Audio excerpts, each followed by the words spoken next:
Hey guys, it's Brido here, and we're back with episode 2 of the New York Islanders Be a GM series.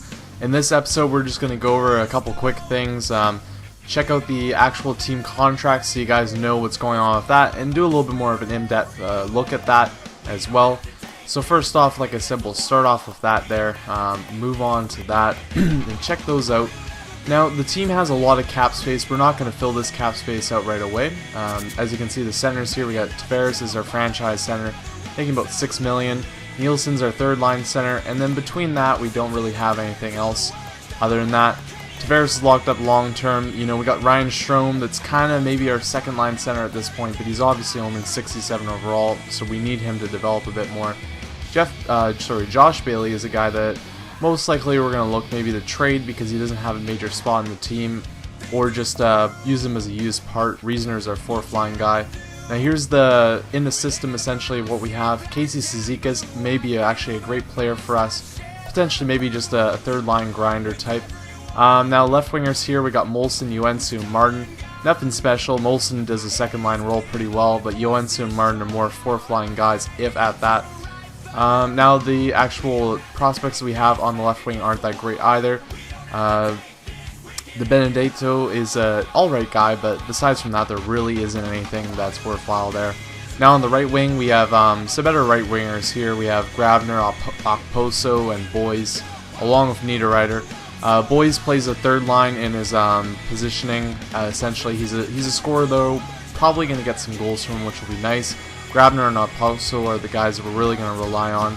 Now in the wings coming up in the future, we obviously have Kirill Kabanov here, who's going to be our guy that we hope that he can develop in some way. Might have trouble doing so, and Rakshani is another guy that we can use as a call-up essentially. But besides from that, not a lot of talent on the wings for this team unfortunately, but we're going to make sure that we can make that better. Now the defense is pretty solid. We have the Vishnowski and straight up top. They're offensive guys. Pretty big contracts though, and that's fine because they're both older players. So we're going to usher them out and bring in new guys.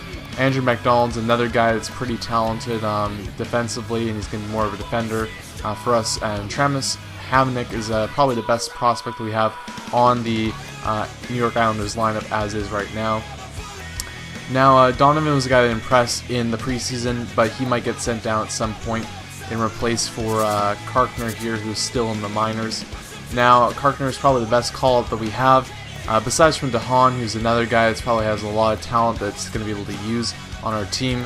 Katic is kind of maybe a fringe guy possibly in the future. Besides from that, we got Griffin Reinhart, who's the real talisman on our defense. We're really going to want to rely on him in the future, and hopefully he develops well.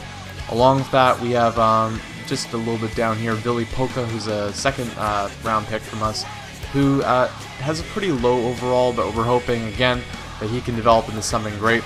Now, as we've already discussed and talked about in the comments, our goaltending is really not in a great place whatsoever. Nabokov's the starter as is, but he's 37, probably going to retire after the season, and DiPietro is a guy locked up long term on a heavy contract. Poole might be able to be a backup in the future, but right now just doesn't fit the role for anything that we need, so we're likely going to have to go to the trade market for that. Now before any of that, we're going to go to the GM tracker here where we can update our staffing and whatnot. We're going to update the amateur scouting so we can get a little bit better view of what the prospects are going to be in the upcoming draft. We want to be able to know what's going on essentially, so when we do make our picks, we make smart picks with them. Speaking of the prospects, so let's go down to what we know as is right now, and that's the overall Scouting Central report as is. And as you can see here, Nathan MacKinnon is the number 1, Hunter Shinkaruk is number 2, and Ryan Pollock is number 3, followed up by Max Domi.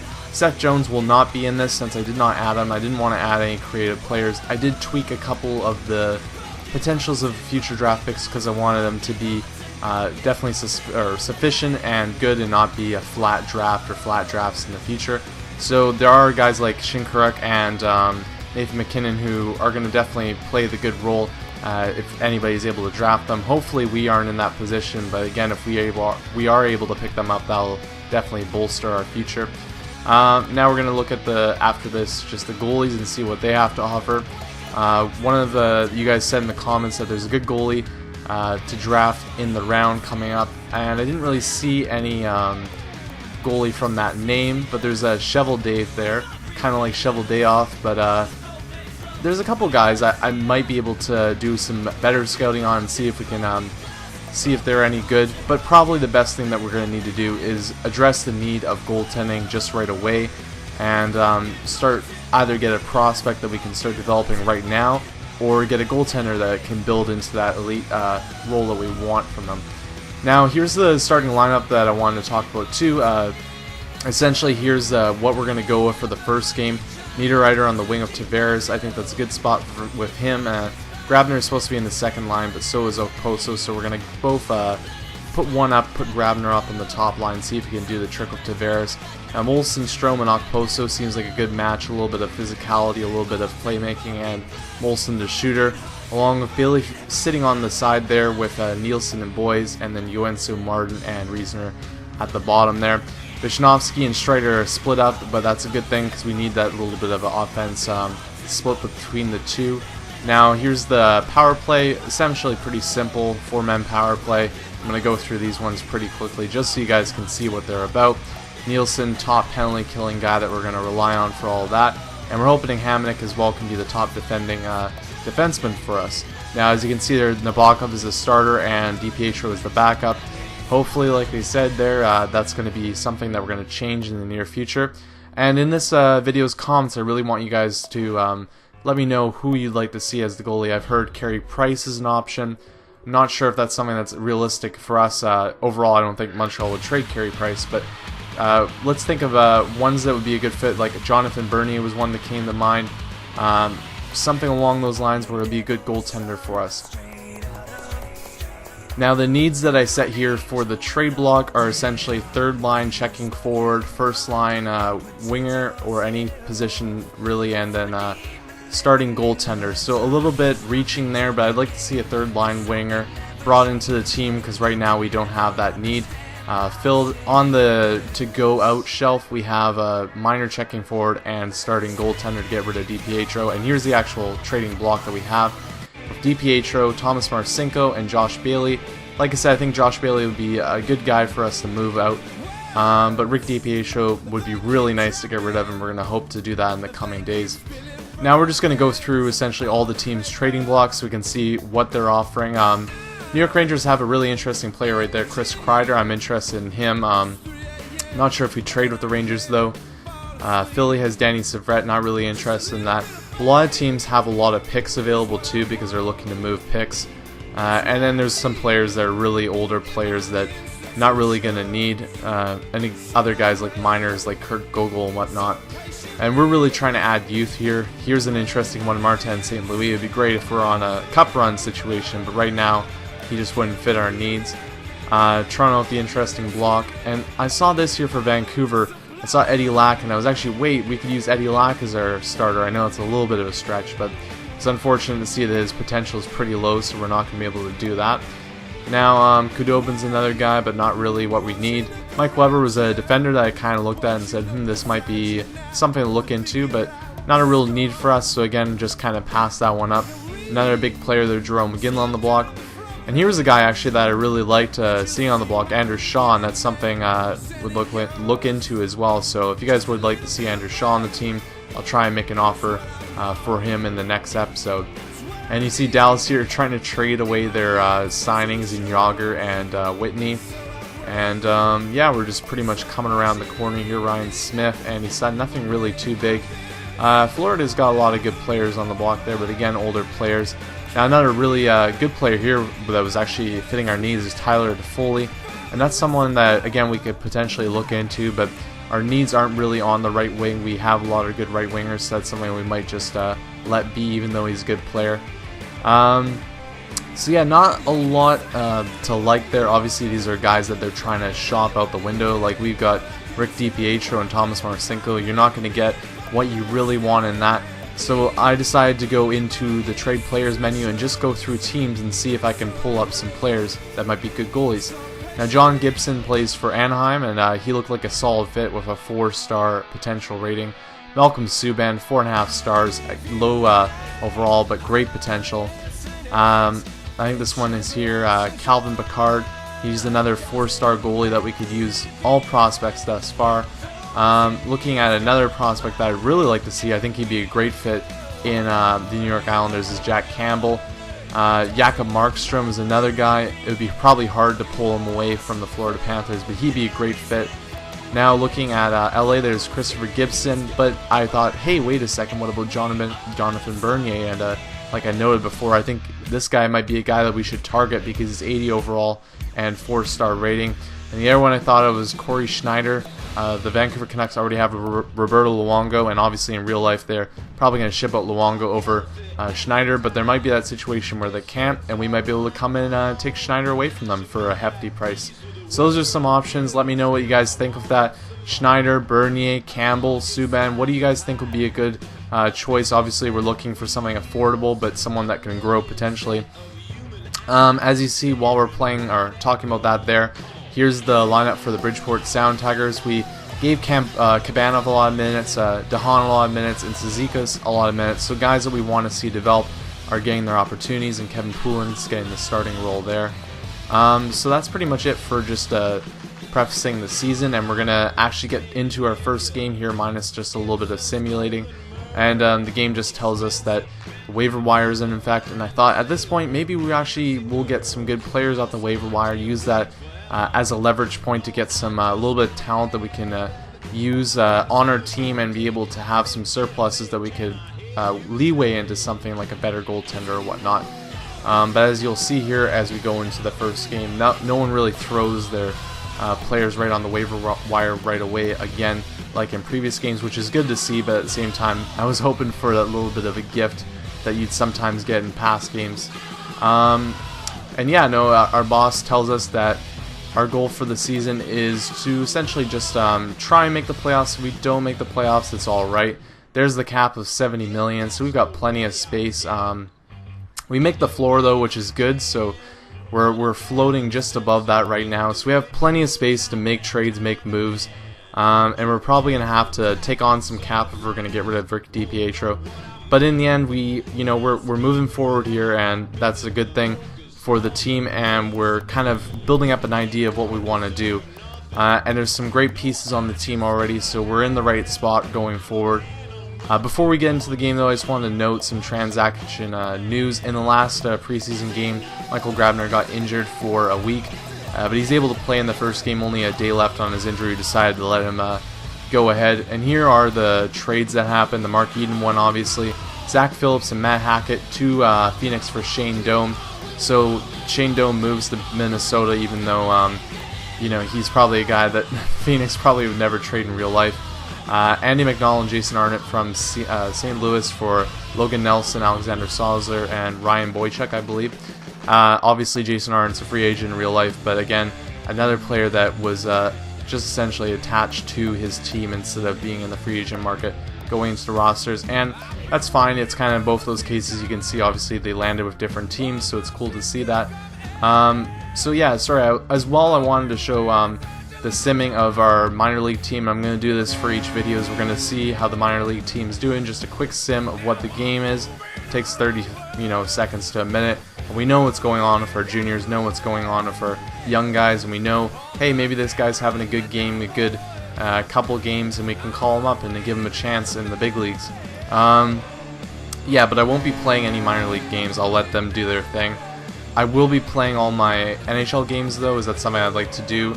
And depending on what you guys like, I'll make the videos 15 minutes to 20 minutes long, and I'll try and have a good amount of highlights in there, but probably about 3 to 4 games per episode, depending on what type of part of the season we're in. So each season will take about 30 or so episodes, which isn't too much, but I'll be definitely committed to doing this for several seasons, as I love playing NHL 13, I love playing the NHL series, and BGM is my favorite mode, so go figure, this is going to be something that we're going to play a lot. As you can see, the Bridgeport Sound Tigers are unable to win the game. We lose in overtime, but at least we get that 1 point that we can use in the future, maybe if we're able to sneak into the playoffs with a team that isn't that great. We do have good prospects, but they're still developing in lower levels rather than higher levels. And yeah, here's essentially what the players were doing in the game. Yeah, and Di Benedetto was a guy that had a good little effort there. So now we're going to move on to the actual regular season game, the first regular season game for us, and it's with the Pittsburgh Penguins. Definitely a really tough task for us to start off the campaign, but you know, you always want to get that tough challenge so you know where you're standing at. Here's the 4 starting forward lines, and we're going to get right into it here. This is the opening game away though, so we'll have next game, which will be at home, our home opener. But for this video, I'm only going to leave it to just one game, because we talked about so much other stuff beforehand. And yeah, no, this is essentially how I'm going to edit it. Like I said before, we'll get to see the goalies. Nabokov and net for us versus Marc-Andre Fleury. Not an even matchup overall on the actual overall ratings and whatnot. But hopefully Nabokov can do the trick for us here, and we can get an away win to start off the campaign. This Pittsburgh franchise holds the NHL record. Now Tavares wins the face-off to start off here. Good start to the game. We get a good chance here starting up. Grabner with a little chance, but just isn't able to pull it as he gets hit slightly. Now Bailey on the wing here coming up. Tries to pass it over and almost goes in off of deflection. So we're getting some good chances here. But overall in the first period, there really weren't that many shots on net for both sides. Now here's a giveaway. Something that I'm going to try and staple down a little bit, because with the really sensitive hitting, you can just kind of touch a player now, and it really seems like sometimes these guys go flying. Well, not flying, but you know, just get knocked off the puck. That it's going to be a lot more careful precision, especially on Superstar. So there's the end of the first period there. It's a 0-0 tie. Good thing, no squeaky goals yet. We're doing it right. But overall, not too many shots. And one thing I'm thinking about too is I might amp up the minutes of the game to 6 minutes, because I'm obviously editing, and that might add a little bit more shots, so our stats will be more realistic with the league, you know, regarding shots and whatnot. Something I'm throwing out there. It's not, you know, a major deal, but I'll probably do that, and you guys won't notice the difference minus maybe a couple more highlights in the package there. Now there's a quick chance for the Pittsburgh Penguins, and I'm not able to get them off the puck on the boards, and that leads to a goal for James Neal, and we're down 1-0 to start the game. Bad coverage at the front of the net leads to this goal, but at the same time, you know, we're trying to make the play on the boards, try and get the puck on the boards, just didn't work out, and that leads to us being down 1-0. But here though, off the start, we get Ryan Strome getting a nice shot here. I was a little bit, you know, upset that I wasn't able to get the 0-0 tie continuing and get the first goal of the game, but that's alright. We're trying to get a couple more chances here. Great chance for Okposo. Isn't able to put away, and there's Nabokov making a big save, what we want to see from him, especially in our time where we don't have a goaltender to replace him as of yet. Another save by Nabokov here on the boards. They do a little rotation back to Martin, but the shot is blocked, and Boyes is able to clear it there. Now with about 5 minutes left, Molson on the wing here comes in, takes a shot, and Okposo is able to get there, but just isn't able to poke it in. Luckily, though, he gets another chance here on a breakaway with a nice shot and just misses the net as well. But he's still there. Johnny on the spot on the boards, pass it up to Johansson, and he scores. It's a 1-1 game. The fourth liner chipping in there for us, and Okposo getting the job done after missing a couple times. Good play overall, and we get the 1-1 tying goal there, heading into the third period. Now off the face-off, Pittsburgh wins, but we just skip ahead here to another play. It's actually Johansson again. Gets a backhand shot. Fleury tries to windmill save it, misses it, and we almost had a near goal there. And again, here's the prey on trying to pass it up. Terrible pass, almost goes to Johansson again. Just in the right spots, trying to get the chances, and almost gets a second goal of the game, second goal of the season, pretty early on for a fourth liner. But that's it for the second period, guys. We have a pretty tight game overall. Shots are relatively low. Good chances, though, both ways. Pittsburgh kind of controlling the play early on, but the Islanders, us, are coming back stronger, and we've been able to claw our way back with some good possession in the second and whatnot. Now off the face-off here, we tie up, but we lose the face-off. Neal passes off to Martin, who dumps it in. Niederreiter on the boards here, tries to make a play, and I should have just made a simple play, but no, Niederreiter isn't able to do it, and Crosby comes in. Great wrist shot, nothing Nabokov can do. And unfortunately, we give up an early goal, and we go down 2-1 in this game, go down 1 behind Pittsburgh once again. As you can see there, just ringed right off the top corner. Even if Nabokov had a chance of saving that, I don't know. It was unlikely, to say the least, even if it was the best goaltender in the game. So yeah, we're a little down on that because obviously we just got back into it. We want to get that first win, really important. Here we get a little bit of a rotation though, which is good. Molson passing around back to the point. Strike gets a shot, not a big shot, but actually just gets over, and a nice save by Fleury there on the play. Now about 13 minutes left. Here's a shot from the point from Neal, and it goes in. I don't even know what to say. I was shocked at this point. Like I said, close game, and again just showing our need for a goaltender as Neal takes a shot, gets a weird bounce, and really there's no excuse for this. What is Nabokov doing at this shot here? As you can see, just bounces in, and he kicks out the pad but keeps his leg up, and then just goes right under him. There's the 3-1 goal. Now we're down 2, and Neal gets his second goal of the game. The deficit is now a little bit deeper, and it's going to be a little bit harder for us to come back. And also the confidence overall is pretty much shaken with our goaltender after he made a couple good saves. There's another shaky one, but he keeps it out nonetheless. Now we get a power play with about 5 minutes left in the game here. Good chance there. We work on the power play though. We really want to get that one goal to get this game back to being pretty close. Niederreiter there is just comes in with a shot, just misses. Here's another shot from Niederreiter, and really big save by Fleury. Thought that was going to be the one. He gets another shot there, and Fleury makes another save. Overall, he's doing a great job here. Now Molson comes around the boards, and Grabner has a chance to kind of just float it in if he could, and doesn't really get the great opportunity. There's another chance there. Kind of a iffy chance, but still chances that could have gone in if we got a lucky bounce and whatnot. Here, 16 seconds, we get another penalty, and we decide to pull the goalie. And right here, get hit on the boards though, and that's pretty much it as the puck gets cleared. And yeah, no, we come in one more time with Lumir. He gets in an alright chance, but that's it, and we lose the game 3-1. Overall, a pretty good game for us, but we just didn't have what it takes, and obviously Nabokov let that juicy goal in to make it 3-1. Thanks guys for watching. This is the end of the second episode. Third episode will either be later tonight as I have to work the whole day tomorrow. And yeah, let me know in the comments of this video who you'd like to see as the possible goaltender. Obviously, realistic goaltender we want to go with because we don't want to detrimentally hurt our prospects by going for a crazy trade, and something realistic where we think the team would trade. So guys like Campbell, Subban, Bernier, Schneider, let me know what you think in the comments, and I'll try and pull a trade in the next video. Thanks guys for watching, and stay tuned for more in the future.